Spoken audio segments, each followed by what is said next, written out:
Halo semua. Apa kabar untuk hari ini? Semoga harimu selalu menyenangkan ya bro. Selamat datang di channel YouTube saya. Tolong dibantu subscribe, like dan share ya, supaya saya terus semangat bikin kontennya. Wakakakak. Solen 3 chapter 625. Chapter 625, keberuntungan yang menentang surga. Jantung Ling Wuxi tidak bisa berhenti berdetak kencang ketika melihat pola seperti itu. Tanda berwarna emas itu mewakili Akademi Monster. Hanya kontestan dari Monster Academy yang berhak mendapatkan hak istimewa seperti itu. Dia merasa iri di dalam hatinya, tetapi dia juga bertanya-tanya bagaimana siswa Akademi Monster dapat dengan mudah dan pasti mengalahkan lawan yang mereka hadapi. Kata-kata emas Monster Academy sangat jelas sehingga membuat kerumunan yang kacau merasa sedikit bingung. Bagi orang-orang dari Kekaisaran Bintang Luo, Akademi Monster adalah tanah suci dan selalu memegang status ini di hati mereka. Siswa Monster Academy memiliki hak istimewa untuk melewati babak pertama yang merupakan pertandingan individu. Ini telah menjadi aturan selama bertahun-tahun, karena itu dibentuk berdasarkan hasil luar biasa Monster Academy di setiap kompetisi. Saat hati Ling Wuxi dipenuhi dengan emosi, dia tiba-tiba menemukan nama yang dia cari selama ini. Nomor pertandingan 163 Sumu versus Tang Wulin. Nama kedua orang ini ditandai dengan angka. Lebih penting lagi, ada tanda berkilauan milik Akademi Monster ditempatkan di belakang nama Sumu, menarik perhatian semua orang. Ini. Meskipun Ling Wuxi sangat membenci Tang Wulin, dia tidak bisa membantu tetapi menatap dengan bingung ketika dia melihat daftar seperti itu. Orang ini benar-benar memiliki keberuntungan yang menantang surga, bukan? Dia akan menghadapi Master Armor pertempuran satu kata yang setara atau lebih di ronde pertama dan menghadapi kontestan Monster Academy di ronde kedua. Masing-masing dan setiap kontestan dari Monster Academy adalah pembangkit tenaga terkuat di kelompok usia mereka. Selama salah satu tahun yang paling menakutkan, Akademi mengirimkan 8 kontestan yang berhasil merebut posisi 8 terakhir kompetisi. Mereka memiliki kekuatan yang tak terbayangkan. Meskipun Ling Wuxi sangat percaya diri, dia tidak pernah merasa cukup mampu untuk berpikir bahwa dia akan mampu mengalahkan siswa Monster Academy. Setelah periode keterkejutan sesaat, kesenangan yang dia rasakan dari kemalangan Tang Wulin muncul bersama dengan penghormatan diam-diam yang dia bayarkan melonjak di dalam hatinya. Kamu pantas mendapatkan ini, Anda pasti pantas mendapatkan ini. Saya ingin melihat bagaimana Anda akan kalah dalam kompetisi. Saya ingin tahu apakah Anda bahkan bisa bertahan 5 menit. Secara alami, Tang Wulin tidak menyadari pikiran Ling Wuxi. Dia sudah berada di ruang tunggu saat itu. Ada beberapa ruang tunggu karena jumlah kontestan yang banyak. Apapun yang dilihat Ling Wuxi adalah yang dia lihat juga.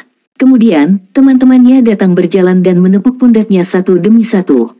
Kapten, akhirnya aku bisa menghapus ketidakadilan yang aku hadapi.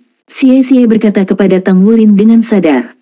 Apa maksudmu menghapus ketidakadilanmu? Tang Wulin memelototinya. Ekspresi Xie terlihat sedih dan jijik saat dia berkata, dulu, saya selalu berpikir bahwa saya adalah orang yang besar. Cukup untuk menimbulkan begitu banyak masalah bagi semua orang. Saya terluka di dalam dan meskipun saya meminta maaf, saya masih terus-menerus menyalahkan diri saya sendiri secara rahasia. Namun, akhirnya saya mengerti hari ini. Ternyata, bukan aku yang bermulut besar. Kaulah yang memiliki keberuntungan yang menantang surga, Kapten. Untuk bisa bertemu lawan seperti itu, hanya dengan 1 dari 1000 kemungkinan. Keberuntungan Anda benar-benar. Skram, Tang Wulin menggonggong dengan nada tidak menyenangkan. Tetap saja, Xie mengungkapkan kegembiraannya atas ketidakberuntungan Tang Wulin dalam ekspresinya. Kakak, kami masih lebih muda. Tidak memalukan jika kamu kalah dari mereka. Bisakah kamu sedikit masuk akal? Yue Zhenyu menarik Xie ke samping saat dia berbicara dengan adil. Kemudian, dia berbicara kepada Tang Wulin dengan sungguh-sungguh, Kapten, saya dengan tulus berharap Anda dapat mengatasi kesedihan Anda dan menyesuaikan diri dengan perubahan yang tak terhindarkan. Kami tidak akan meremehkan Anda hanya karena Anda kalah dalam kompetisi. Jangan khawatir. Yuanen Yehui memandang Tang Wulin saat dia menggelengkan kepalanya.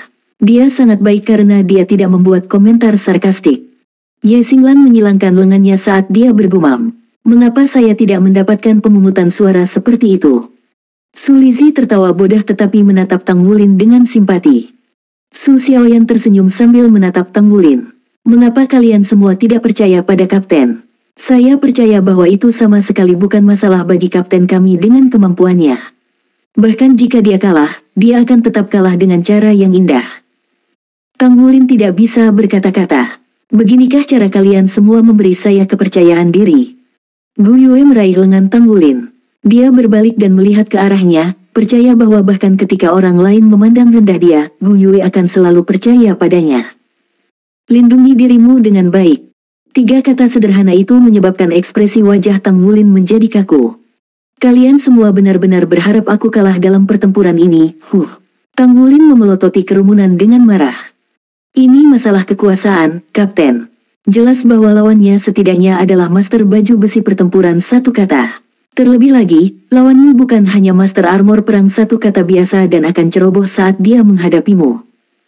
Tang Wulin mendengus. Kalau begitu, mari kita bertaruh. Siapa yang masuk? Taruhan dengan warisan keluarga Anda.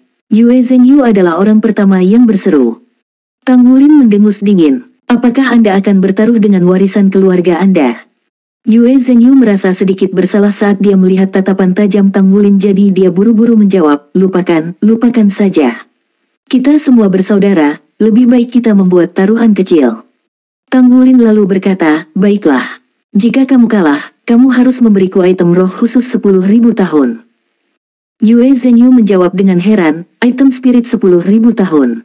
Kapten, Anda sangat yakin bahwa Anda akan menang ya? Bagaimana jika Anda kalah? Tang Wulin menjawab, saya akan menyediakan semua paduan roh untuk baju besi perang 2 kata Anda di masa depan jika saya kalah. Kata-katanya jelas bukan hanya untuk pertunjukan. Dia sudah menjadi pandai besi peringkat 6 dan tanpa diragukan lagi yang paling kuat di benua Douluo dan bahkan benua bintang Luo hari ini. Meskipun Yue Zhengyu tidak berbicara secara terbuka, semua orang sadar bahwa Tang Wulin sangat mungkin menjadi pengrajin ilahi di masa depan. Kalau tidak, dia tidak akan mengakui Tang Wulin sebagai kapten dengan begitu mudah dengan kepribadiannya yang arogan. Dia melakukannya hanya karena kekaguman pada Tang Wulin. Anggap saja sudah beres, aku mengerti. Yue Zhengyu tertawa terbahak-bahak. Xie sangat ingin mencoba juga, tetapi jantungnya tiba-tiba berhenti ketika matanya bertemu dengan tatapan Tang Wulin sehingga dia menekan niatnya untuk mencoba. Xie dan Tang Wulin berkenalan lebih awal. Pemahamannya terhadap Tang Wulin jauh melebihi pemahaman Yue Zhengyu. Dia tiba-tiba teringat bahwa Tang Wulin tidak pernah memasang taruhan yang dia tidak yakin di masa lalu ketika dia bertaruh dengan Xie. Apakah itu mungkin? Mungkinkah dia benar-benar memiliki kemampuan untuk mengalahkan master armor perang 1 kata? Kapten selalu ahli dalam menciptakan keajaiban, jadi mungkin dia benar-benar bisa melakukannya kali ini. Lebih baik Xie tidak mengambil risiko. Orang-orang lainnya juga tidak tertarik pada taruhan. Meskipun Yuan dan Yehui tidak mengenal Tang Wulin sebaik Xie, dia masih memahami Xie dengan baik. Kepribadiannya agak sulit dipahami. Pasti ada alasan mengapa dia tidak ikut bersenang-senang. Meskipun dia ingin memenangkan taruhan sehingga Tang Wulin dapat membantunya memperbaiki semua logam yang dibutuhkan untuk 1 set baju besi pertempuran 2 kata, dia berhasil menahan diri. Tang Wulin memiliki rencananya sendiri di dalam hatinya. Semuanya memiliki paduan roh yang diperlukan untuk menempa baju besi perang 1 kata mereka. Mereka hanya perlu meningkatkannya untuk menempa baju besi perang 2 kata mereka di masa depan. Prosesnya akan membuat pandai besi menjadi lebih penting, jadi dia masih perlu membantu rekan-rekannya dalam hal ini. Di sisi lain, dia hanya perlu menambahkan 1 jenis logam langka paling banyak untuk setiap baju besi perang 2 kata. Pada kenyataannya, dia bahkan tidak membutuhkan uang dalam jumlah yang sangat besar bahkan jika dia harus menyediakan kemewahan ini kepada mereka masing-masing. Setidaknya, harganya tidak lebih dari item roh 10.000 tahun. Selain itu, dia akan menggunakan ini sebagai metode untuk memotivasi dirinya sendiri.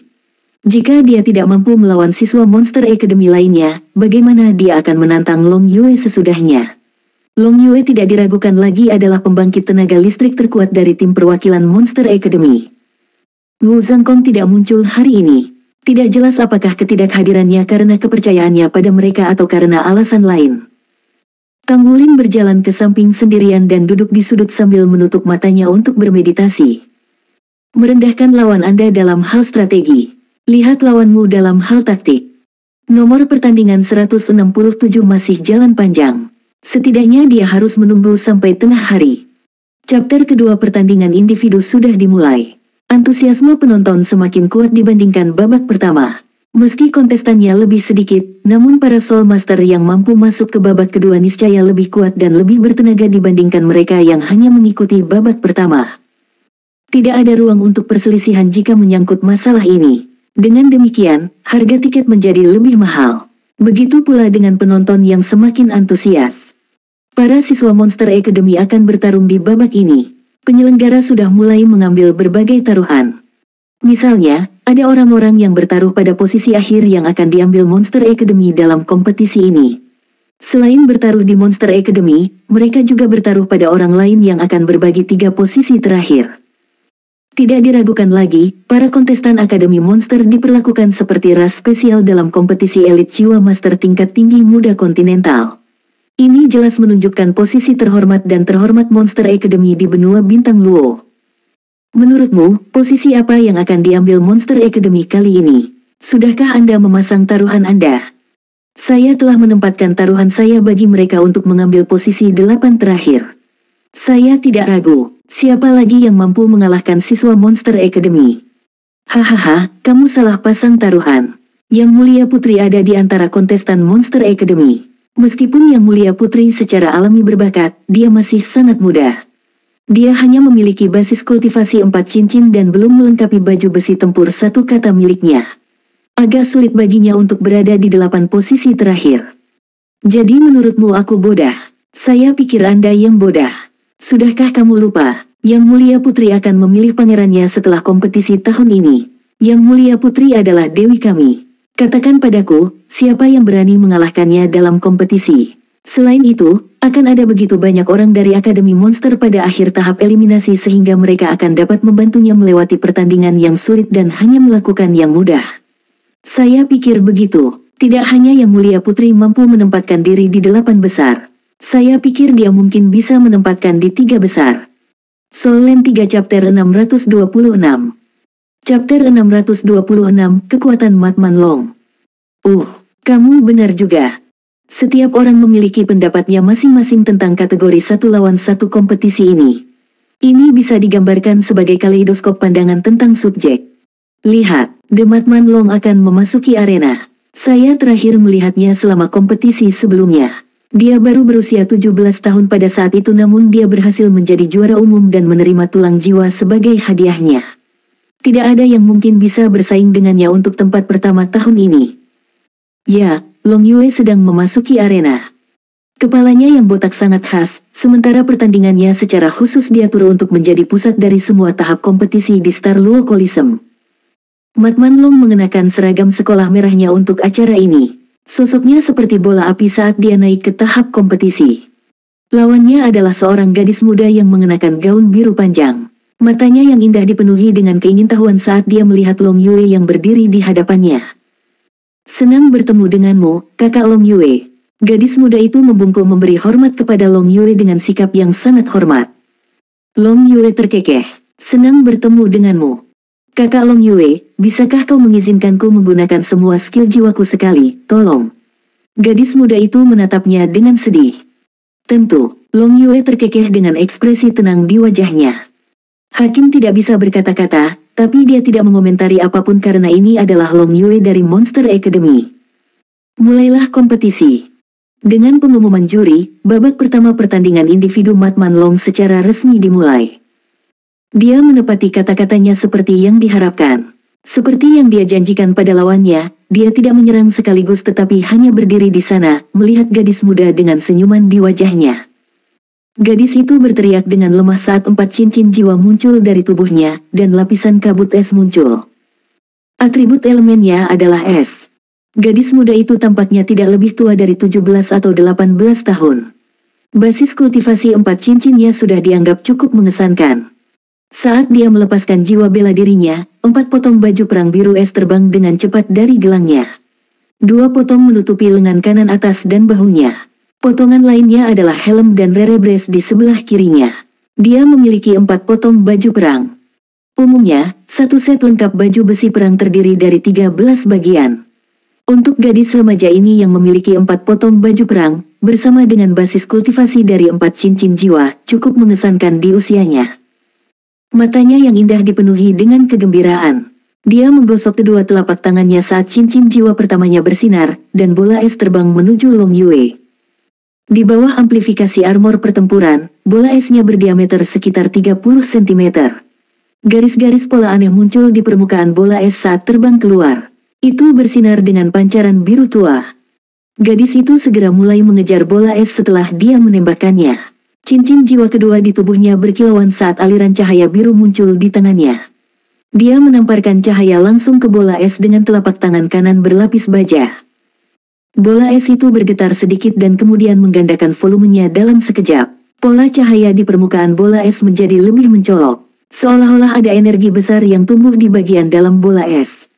Cincin jiwa ketiga gadis itu cerah saat itu. Urutan 3 cincin jiwa pertamanya telah meningkat dengan kecepatan yang sangat cepat dan juga terhubung dengan cara yang sangat halus. Kali ini, dia menekan telapak tangannya ke permukaan bola es. Seketika, duri hingga 90 cm tumbuh dari permukaan bola es. Bola es berubah warna menjadi biru tua sementara volumenya bertambah lebih dari 1 meter kubik. Jika ada yang memasuki tahap kompetisi pada saat itu, mereka akan menemukan bahwa suhu turun drastis. Gadis muda itu berhenti berlari dan tiba-tiba mulai melakukan tarian anggun di tempat. Setelah itu, cincin jiwa keempat di tubuhnya mulai bersinar terang. Kali ini, garis cahaya biru tua melesat ke arah bola es. Sosok gadis itu melintas kemudian dia ditarik oleh pita cahaya sampai dia menghilang. Bola es melesat dalam sekejap dan langsung menuju Long Yue dengan kekuatan yang sangat kuat dan suhu super rendah. Long Yue masih terus terkekeh saat dia berdiri di sana. Dia tidak punya niat menyerang sama sekali sejak awal. Panggung kategori 1 lawan 1 tidak dianggap terlalu besar. Dalam sekejap, bola es berduri besar itu telah tiba sebelum Long Yue. Mengapa Long Yue hanya berdiri di sana? Banyak di antara penonton sangat bingung. Bahkan orang biasa bisa tahu betapa menakutkannya bola es itu. Jika itu mengenai Long Yue, tubuhnya akan hancur. Kemudian, itu menabrak dia. Ledakan, pecahan es tersebar di mana-mana saat bola es menabrak dengan ganas ke Long Yue. Duri panjang menusuk langsung ke tubuhnya. Senyum di wajah Long Yue tetap tidak berubah dari awal sampai akhir. Seolah-olah dia adalah patung. Setelah itu, penonton menjadi saksi pemandangan yang menakutkan. Pada saat yang tepat bola es berduri biru tua yang sangat besar bertabrakan dengan tubuh Long Yue, duri-duri itu hancur dan kemudian bola es itu hancur. Seolah-olah itu menabrak gunung yang tinggi. Bola itu benar-benar hancur setelah mengenai tubuh Long Yue. Itu juga pada saat yang tepat ketika gadis muda itu akhirnya muncul kembali. Hawa dingin di sekitarnya langsung menyatu dengannya. Penonton menyaksikan pusaran es berkumpul menyebar dengan tubuh gadis muda itu sebagai pusat sebelum semua udara dingin berkumpul di telapak tangan kanan yang terangkat di depan dadanya. Senyuman puas telah muncul di wajah licik gadis muda itu. Long Yue, kamu terlalu ceroboh. Bahkan jika kamu lebih kuat dariku, kamu pasti akan kalah dari cili palemku tanpa melepaskan jiwa bela diri dan armor tempurmu. Segala sesuatu sebelumnya hanyalah tipuan. Tujuan akhirnya adalah serangan telapak tangannya di depan wajahnya sekarang. Telapak tangan yang ditutupi oleh armor pertempuran berubah menjadi biru tua, dan tangan kanannya yang sedingin es menyerang langsung ke dada Long Yue. Gadis muda itu ragu-ragu sesaat sebelum dia memukul dada Long Yue. Dia menyerang kanannya daripada kirinya. Pop, Long Yue masih berdiri di sana selama suara letupan lembut. Di sisi lain, sosok gadis muda itu berhenti tiba-tiba. 4 cincin jiwanya diperkuat secara berurutan sebelum semua kekuatannya akhirnya terkondensasi ke telapak tangannya. Kekuatan jiwa di dalam tubuhnya meledak ke satu tempat dan dengan liar menyatu ke dalam tubuhnya. Dia merasa bahwa dia mampu membekukan seluruh gunung. Long Yue masih berdiri di sana tanpa bergerak, senyum di wajahnya tidak berubah. Dia memiringkan kepalanya ke samping dan menatap gadis muda itu. Kau sudah selesai. Gadis muda itu menatapnya dengan bingung, lalu dia melihat tubuhnya sekali lagi. Kamu baik-baik saja. Bagaimana mungkin? Bagaimana mungkin? Dia harus berubah menjadi patung es. Kamu gadis yang baik karena tidak menyerang sisi kiriku. Menyerah sekarang. Long Yue menyentuh kepalanya. Gadis berbaju biru menatapnya dengan bodah. Dia masih tidak tahu apa yang terjadi bahkan saat itu. Dia jelas merasakan semua kekuatan jiwanya dilepaskan ke Long Yue ketika cili palemnya menghantam tubuhnya, namun tidak ada efeknya. Dia seharusnya berhasil dalam keadaan seperti itu. Bagaimana bisa jadi begini? Long Yue sama sekali tidak terpengaruh. Kemana perginya kekuatan jiwanya yang menyerang? Itu di sini. Long Yue tersenyum saat dia memiringkan kepalanya, dan semburan udara biru sedingin es mengalir dari mulutnya ke udara. Suhu udara kembali turun drastis. Aku menyerah. Gadis muda berbaju biru bisa melihat perbedaan antara dirinya dan Long Yue seperti parit yang tak tertandingi. Dengan kekaguman yang tulus, dia membungkuk dalam kekalahan. Seketika, tepuk tangan meriah penonton. Long Yue tidak menyerang dari awal sampai akhir. Dia bahkan belum melepaskan jiwa bela dirinya. Penonton menikmati pertandingan tersebut dengan sepenuh hati. Ini adalah pembangkit tenaga listrik sejati. Pembangkit tenaga listrik sejati yang bahkan berperilaku seperti pria sejati. Seluruh arena dipenuhi dengan suara orang-orang yang bersorak untuk Long Yue bersama. Long Yue melambaikan tangannya ke arah tribun sebelum dia berbalik dan berjalan menuruni panggung. Di ruang tunggu, selain Tang Wulin yang duduk bersila bermeditasi, kelompok Akademi Shrek berada dalam keheningan yang sempurna. Semua layar lebar terutama menyiarkan pertandingan Long Yue sebelumnya. Mereka tidak punya pilihan selain menonton. Ini sedikit terlalu kuat, kan? Metode pertempuran gadis muda berbaju biru dan kontrol yang dia miliki atas kemampuannya cukup luar biasa. Dia mengandalkan kekuatannya yang mengesankan untuk melengkapi 4 keterampilan jiwanya secara berurutan. Bahkan Raja Jiwa 5 Cincin mungkin belum tentu mampu bertahan diserang oleh kekuatan seperti itu. Soul Land 3 Chapter 627. Chapter 627, Raja Rubah, Sumu. Namun, Long Yue bahkan tidak memanfaatkan jiwa bela dirinya tetapi masih bisa menahan serangan seperti itu. Dia master jiwa tipe defensif, Gu Yue menjelaskan dengan lembut. Ye Xinglan mengangguk. Ya, dia benar-benar tipe bertahan. Dia tidak akan bisa melakukan itu jika dia bukan dari sistem pertahanan. Basis budidaya kekuatan jiwanya seharusnya tidak hanya 5 cincin. Sangat mungkin dia memiliki 6 cincin jiwa. Dia adalah kaisar jiwa 6 cincin. Jika dia bisa mengikuti kompetisi, itu berarti dia belum berusia 20 tahun. Dia adalah kaisar jiwa bahkan sebelum dia mencapai usia 20. Kerumunan dari Akademi Shrek sadar bahwa tidak ada kaisar jiwa yang berusia kurang dari 20 tahun di Akademi Shrek. Menemukan bakat yang luar biasa setelah lebih dari 1 milenium adalah sesuatu yang sangat langka di dunia. Tanpa ragu, jiwa bela dirinya sangat kuat. Itu sangat kuat sehingga luar biasa. Mereka tidak bisa melihat diri mereka sendiri menundukkan lawan yang memiliki keunggulan dalam usia dan basis kultivasi. Mata Gu Yue berbinar. Ini adalah lawan yang menarik. Apakah Anda ingin mengalah sekarang? Tatapannya menyapu semua orang di grup. Selain Ye Xinglan dan dirinya sendiri, 5 orang yang tersisa juga dibungkam oleh lawan yang sombong. Yuanen Yehui tidak terkecuali juga. Tidak, Yuanen Yehui bergumam pelan. Gu Yue berseru, kami mewakili Akademi Shrek. Apakah kita berada di benua Dou Luo atau benua Bintang Luo, Akademi Shrek akan selalu menjadi akademi terkemuka. Usia bukanlah alasan karena kami mewakili Akademi Shrek. Kami harus menjunjung tinggi kehormatan Shrek. Ini bukan tugas Tang Wulin sendiri. Dia telah menetapkan Long Yue sebagai tujuannya. Kita semua harus melakukan hal yang sama. Kami tidak boleh kalah. Orang-orang tidak lagi pasrah seperti dulu, tetapi mereka mulai lebih optimis. Mereka bahkan terlihat antusias setelah basi. Jadi bagaimana jika dia berumur 20 tahun? Jadi bagaimana jika dia adalah master armor pertempuran satu kata? Ini tidak seperti mereka belum pernah melakukan keajaiban sebelumnya. Bebannya bukan pada Tang Wulin saja, tapi pada semua orang. Untuk kehormatan Akademi Shrek, tidak ada yang tahu kapan Tang Wulin berdiri. Cahaya keemasan bersinar di matanya saat dia mengangkat tangan kanannya. Gu Yue mengulurkan tangannya dan dengan cekatan meletakkan telapak tangannya ke telapak tangan kanan Wulin.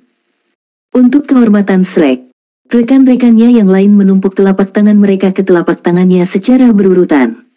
Niat mereka untuk menganggap enteng kompetisi ini kini tergeser dengan hasrat membara untuk menang. 8 orang, satu hati. Mereka sangat serius dalam memenangkan kompetisi. Stres selalu menjadi faktor pendorong bagi siswa Akademi Shrek. Akademi Shrek tidak hanya memberi mereka penanaman yang masuk akal dan sumber daya yang melimpah tetapi juga moto mereka yang pasti menang. Pertandingan individu masih berlanjut, tetapi penampilan Long Yue di tempat kejadian telah membawa kompetisi hari ini ke klimaksnya. Seluruh arena itu seperti laut mendidih yang luas. Pasukan Akademi Shrek berpartisipasi dalam kompetisi berturut-turut. Itu hanya pertandingan pendahuluan. Selain dari Tang Wulin yang keberuntungannya menantang peluang, lawan mereka yang lain tidak terlalu menantang. Gu Yue tidak mendaftar untuk kompetisi, jadi dia tetap di ruang tunggu bersama Tang Wulin. Terima kasih, Gu Yue. Aku mendengar apa yang kamu katakan sebelumnya. Selain mereka, semua rekan mereka berpartisipasi dalam kompetisi. Saya juga bagian dari Shrek. Saya melakukan itu untuk Akademi Shrek, bukan Anda. Gu Yue tersenyum. Tepat sekali. Demi kehormatan Shrek, kita harus menang. Tang Wulin mengepalkan tinjunya dengan kuat. Hati-hati, lawannya sangat kuat, Gu Yue berbicara dengan lembut. Tidak perlu khawatir, Tang Wulin mengangguk sambil tersenyum. Pertandingan lainnya dalam kompetisi berakhir 1-1. Grup tersebut berhasil melaju ke pertandingan babak ketiga. Di sisi lain, Tang Wulin akhirnya menemui jodohnya. Ini adalah pertemuan pertamanya dengan seorang siswa dari Monster Academy. Pesaingnya berada di ruang tunggu lain di seberang arena perdebatan. Kakak Sumo, kamu sangat beruntung. Anda harus membantu saya untuk mendisiplinkan orang itu. Jangan menunjukkan belas kasihan. Dengan tangan mengepak, Daiyun mendorong Sumo. Sumo adalah seorang pemuda yang tampan. Baik Daiyuyan dan dia adalah yang paling menawan di antara pasukan Akademi Monster. Dia adalah orang yang lebih hangat dibandingkan dengan karakter Daiyuyan. Kepribadiannya memancarkan perasaan lembut dan elegan. Orang luar tahu Long Yue Dematman Long berasal dari Monster Academy karena dia adalah kepribadian yang agak terkenal. Di sisi lain, sangat sedikit orang yang pernah mendengar tentang Sumo. Namun, nama Sumo cukup terkenal di Akademi Monster. Dewa Pedang, Sumo. Ini adalah nama panggilannya. Dia menduduki peringkat ketiga di antara 8 Raja Surgawi Monster Academy, peringkat tepat di belakang Matman Long dan pangeran keempat Daiyuyan. Kekuatannya hanya sedikit di bawah par dibandingkan dengan Daiyuyan. Daiyuyan menyadari betapa kuatnya Sumo jika Sumo memaksakan diri. Jangan dengarkan omong kosong Yun. Bagaimanapun, pihak lain adalah anggota misi. Daiyuyan berjalan mendekat dan melingkarkan lengannya di bahu Sumo. Sumo tersenyum hangat. Baiklah, aku akan mencatatnya. Saatnya naik ke atas panggung. Daiyun menoleh untuk melihat kakaknya sejenak sebelum dia menyaksikan dengan sedih setelah Sumo pergi. Kakak keempat, kamu tidak memiliki hubungan dengan saudara Sumo seperti yang dikatakan semua orang, kan? Saya merasa ada sesuatu yang salah dengan Anda berdua. Wajah Daiyuyan menegang. Tanpa ragu, dia mencubit pipinya. Gadis bodoh, apa yang ada di pikiranmu? Daiyun terkikik. Jadi sebenarnya tidak ada yang terjadi. Lalu, mengapa Anda melihatnya dengan sangat berbeda? Daiyuyan mendengus dingin. Apa yang Anda tahu? Anda akan mengerti di masa depan. Yun, pikirkan kata-katamu. Jika seseorang mengutipmu, maka posisi saudara keempatmu akan terancam. Long Yue terkekeh saat dia berbicara. Daiyun melirik Long Yue, lalu dia melihat kakaknya. Dia merasa bahwa mereka menyembunyikan sesuatu darinya. Daiyuyan tersenyum percaya diri. Dia menggenggam tangannya di belakang punggungnya saat dia melihat layar besar di hadapannya. Dia yakin pada Sumo, sama seperti dia yakin menjadi putra mahkota bupati dan menjadi pewaris tahta masa depan. Dia memiliki kekuatan dan dukungan dari Akademi Monster sebagai salah satu dari 8 Raja Surgawi dari Akademi Monster generasi saat ini. Dia memiliki keyakinan mutlak pada kualitas kepemimpinannya. Di kotak kedua, berdiri penonton Star Luo Coliseum. Penatua Kai, apakah kita membiarkan mereka bersaing? Wu Zhangkong mengerutkan kening saat dia melihat Kai Yue. Penatua Kai berbicara dengan acuh tak acuh, jika anak elang ingin melebarkan sayapnya dan terbang, ia harus mengepakkan sayapnya dengan susah payah dan menghadapi banyak tantangan berulang kali. Wu Zhangkong berkata, menurut saya, mereka sudah mencoba yang terbaik. Cobaan ini terlalu berat bagi mereka. Jika lawan mereka adalah rekan-rekan mereka, saya akan setuju bahwa mereka harus melalui ujian seperti itu, tetapi mereka 5 tahun lebih muda dari lawan mereka. Juga, reputasi Akademi Monster Benua Bintang Luo tak tertandingi. Penatua Kai melanjutkan dengan acuh tak acuh, maka kamu harus tahu bahwa orang yang mendatangkan malapetaka di seluruh benua 10.000 tahun yang lalu juga orang yang sama yang membicarakannya dengan senang hati saat ini di Benua Bintang Luo. Orang itu adalah salah satu dari 7 monster Shrek pada saat itu dan juga pewaris Master Pavilion Dewa Laut. Tahukah Anda bagaimana orang itu berhasil membangun posisinya di Akademi pada usia muda? Wu Zhangkong tertegun sejenak. Penatua Kai melanjutkan, dia dan rekan satu timnya juga berpartisipasi dalam kompetisi pada masa itu. Mereka mengikuti beberapa senior dari akademi ke kompetisi sebagai pengganti, sehingga bisa menjadi kontestan di kompetisi selanjutnya. Namun, sebelum kompetisi dimulai, 7 kontestan terkemuka mengalami kecelakaan yang dibuat oleh master jiwa jahat di mana kebanyakan dari mereka kehilangan kemampuan tempur mereka. Pada saat kritis itu, Yang Mulia Es Jiwa Douluo Huo Yuhao memimpin rekan satu timnya untuk mengambil alih senior mereka yang terluka.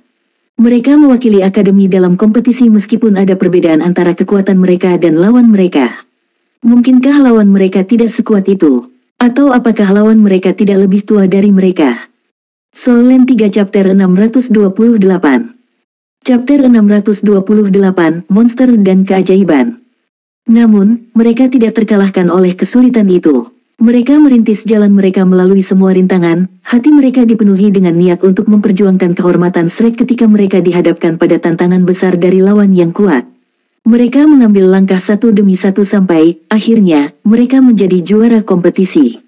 7 orang itu termasuk Holy Eyes Douluo dan Dragon Butterfly Douluo yang kemudian dihadiahkan oleh akademi dan akhirnya menjadi bagian dari Shrek Seven Monsters pada saat itu. Apakah kamu masih ingat motto Akademi Shrek? Wu Zhangkong menjawab tanpa ragu-ragu, kami hanya menerima monster, bukan manusia. Penatua Kai berbicara dengan cemberut, jadi, apakah monster yang tidak menghasilkan keajaiban tetaplah monster? Seluruh tubuh Wu Zhangkong menggigil. Penatua Kai berdiri dan berjalan ke jendela. Dia melihat ketahapan kompetisi di bawah dan berbicara dengan nada rendah, saya juga tidak menyangka lawan mereka begitu kuat. Namun, keterampilan lawan akan memverifikasi potensi mereka atau bahkan masa depan mereka. Jika mereka mampu menjadi juara di semua pertandingan di kompetisi ini, maka saya akan secara resmi menominasikan mereka ke akademi dan menjamin mereka saat kami kembali. Saya akan memberi mereka gelar Shrek Seven Monsters dari generasi ini. Ekspresi tenang Wu Zhangkong berubah drastis setelah mendengar kata-kata ini. Dia berteriak, beri mereka gelar Shrek Seven Monsters. Menurut aturan, hanya murid pelataran inti. Elder Kai tersenyum. Apa menurutmu akademi mengizinkan mereka untuk berpartisipasi dalam program pertukaran Star Luo Empire hanya agar mereka dapat meningkatkan keterampilan mereka? Atau apakah Anda mengatakan bahwa mereka tidak cukup kuat untuk menjadi murid pelataran inti saat mereka kembali? Sudah terlalu lama untuk menentukan Shrek Seven Monsters generasi saat ini. Harapan Master Pavilion adalah menunggu orang-orang yang ahli dalam menciptakan keajaiban. Kesempatan sudah ada di sini. Mereka perlu membuktikan diri. Harapan kami bukan agar mereka menjadi juara terakhir, tetapi untuk melihat seberapa jauh mereka dapat melangkah menuju kesuksesan. Tang Wulin berjalan ke panggung kompetisi. Dia mengambil waktu dan dengan setiap langkahnya, pikirannya menjadi lebih fokus. Stres selalu memotivasi dirinya. Dia akan meningkatkan potensi penuhnya setiap kali dia menghadapi stres. Lawan berdiri menunggu di ujung panggung. Sumu mengenakan seragam sekolah merah tua dengan rambut hitam disisir ke belakang. Dia santai, bahkan elegan. Sangat sedikit remaja seusianya yang menunjukkan ketenangan seperti itu. Tatapannya menjadi fokus ketika dia melihat Tang Wulin. Mata mereka bertemu dan mereka melihat kewaspadaan di mata satu sama lain. Sumu sama sekali tidak meremehkan Tang Wulin. Tang Wulin jelas menonjol di antara rekan-rekannya di Akademi Shrek. Saat ini, dia mewakili Akademi Shrek untuk berpartisipasi dalam program pertukaran misi. Selain itu, dia telah mengalahkan Master Armor pertempuran satu kata beberapa hari yang lalu. Wasit berjalan ke tengah panggung kompetisi. Karena dia telah melewati aturan selama ronde pertama, dia melewatkan aturan kali ini dan mengangkat tangan kanannya. Siap. 3, 2, 1, mulai. Ketika dia membuat pengumuman, dia menatap Tang Wulin dengan sedih. Bukankah siswa Akademi Monster ini di pertandingan awal pantas dikasihani? Mata Tang Wulin berbinar dalam sekejap. Matanya memancarkan cahaya keemasan samar saat dia menggunakan kaki kirinya di tanah. Dia mengangkat dirinya ke langit mirip dengan meteor saat dia menyerang Sumu. Mulut Sumu tersenyum tipis. Cincin jiwa ungu muncul dari bawah kakinya secara terpisah.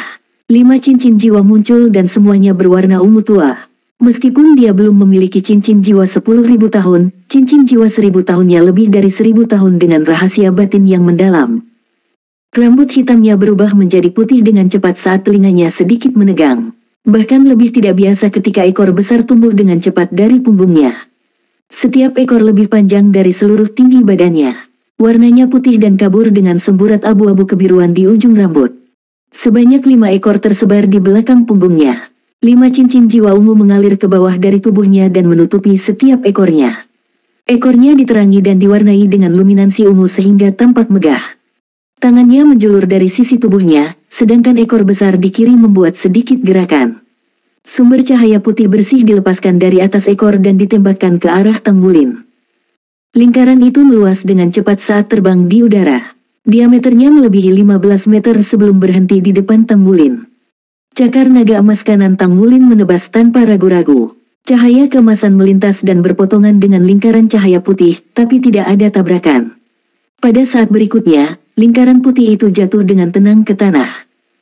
Tang Wulin bisa merasakan udara tiba-tiba berubah menjadi lengket. Kecepatannya, awalnya secepat anak panah, segera melambat.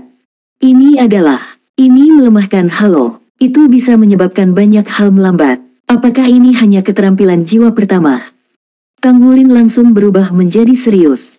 Dia mengerti bahwa dia sedang menghadapi master jiwa tipe kontrol. Selain itu, lawannya mungkin adalah master jiwa tipe kontrol terkuat di antara 8 siswa Akademi Monster. Tang Wulin menarik napas dalam-dalam saat matanya bersinar lebih terang. Dia kemudian menginjak kaki kirinya ke tanah. Cahaya keemasan berkilauan dengan jelas dan kecepatannya dinaikkan sekali lagi untuk mengejutkan semua orang. Tidak ada keterampilan lain yang diterapkan di sini. Dia mengandalkan kekuatannya sendiri untuk melawan halo yang melemahkan. Sistem kontrol mampu menahan sistem assault. Tang Wulin adalah master jiwa tipe assault control. Cara terbaik untuk berurusan dengan master jiwa tipe kontrol adalah dengan menggunakan pendekatan dekat. Jika seseorang mampu mendekati master jiwa dalam jarak tertentu, maka peluangnya untuk menaklukkan master jiwa akan jauh lebih tinggi. Sumu tetap tersenyum hangat ketika dia menyaksikan Tang Wulin tiba-tiba mempercepat dan akan berlari keluar dari jangkauan halo yang melemahkan. Dari 5 ekor besar di belakang punggungnya, ekor pertama terus bergerak dengan lembut saat lingkaran cahaya putih melayang keluar. Lingkaran cahaya itu saling terkait satu sama lain. Meskipun Tang Wulin telah melesat keluar dari halo melemahkan pertama, dia dikelilingi oleh halo melemahkan kedua. Sementara itu, Sumu menjauhkan diri dari Tang Wulin seolah sedang berjalan-jalan di halaman. Dia mengkonsumsi kekuatan jiwa Tang Wulin. Tidak ada keraguan bahwa dia sedang melemahkan kekuatan jiwa dan kekuatan fisik Tang Wulin. Fitur paling membedakan dari master jiwa tipe kontrol adalah kendali mereka. Itu efektif selama mereka mampu mengendalikan lawan mereka. Mereka lebih menyukai perasaan melakukan kontrol daripada melenyapkan musuh mereka dengan segera. Ekspresi Tang Wulin muram. Dia tahu dari kecepatan Sumu dan kontrol yang tepat dalam melepaskan halo yang melemahkan bahwa pertempuran hari ini akan sangat menantang baginya. Dia berhenti tiba-tiba dan berdiri kaku, tidak membuat gerakan. Bahkan cahaya keemasan di sekitar tubuhnya semakin lemah. Dia berbalik perlahan seiring dengan gerakan Sumu saat dia menatap Sumu dengan membakar. Saya pikir kita bersaing untuk memakan satu sama lain. Keterampilan jiwa yang Anda keluarkan pasti akan menghabiskan Anda tidak kurang dari berjalan saya. Jadi, kita akan menunggu dan melihat. Halo yang melemahkan saja tidak cukup untuk mengancam Tang Wulin. Ekspresi takjub melintas di wajah Sumu. Ini benar-benar kesempatan langka bagi Sumu untuk menyaksikan lawan yang tetap tenang meskipun berada di bawah kendalinya. Dia teringat saat dia bertarung melawan Matman Long tahun lalu. Long Yue yang akhirnya memenangkan pertarungan harus mengandalkan kekuatan absolutnya untuk menghindari kendali Sumu. Saat ini, pemuda di hadapannya mampu membuat pilihan yang memaksa Sumu untuk melanjutkan gerakannya. Pada saat yang sama, pemuda itu belum mengungkapkan keterampilan jiwanya. Sumu menunjukkan senyum sinis. Jika itu yang kamu inginkan, jadilah itu. Ekor besar keduanya bergerak saat cincin cahaya lain terbang keluar. Namun, lingkaran cahaya kali ini memiliki warna yang aneh. Halo itu beraneka warna dengan merah, oranye, kuning, hijau, biru, nila, ungu berkilauan dalam lingkaran yang menyilaukan. Cakupan halo saat ini hampir sama dengan halo melemahkan sebelumnya. Itu bergoyang sedikit di udara yang menunjukkan kendali Sumu atasnya. Tidak peduli kemana Tang Wulin pindah, dia akan tetap berada di tengah lingkaran cahaya ini. Halo akan mewujudkan kekuatannya hingga efek maksimumnya. Tang Wulin tetap bergeming seperti sebelumnya. Dia perlu memahami lawannya sebelum dia bisa mengalahkannya. Lawannya adalah master jiwa tipe kontrol, jadi kemampuan menyerangnya akan lebih lemah.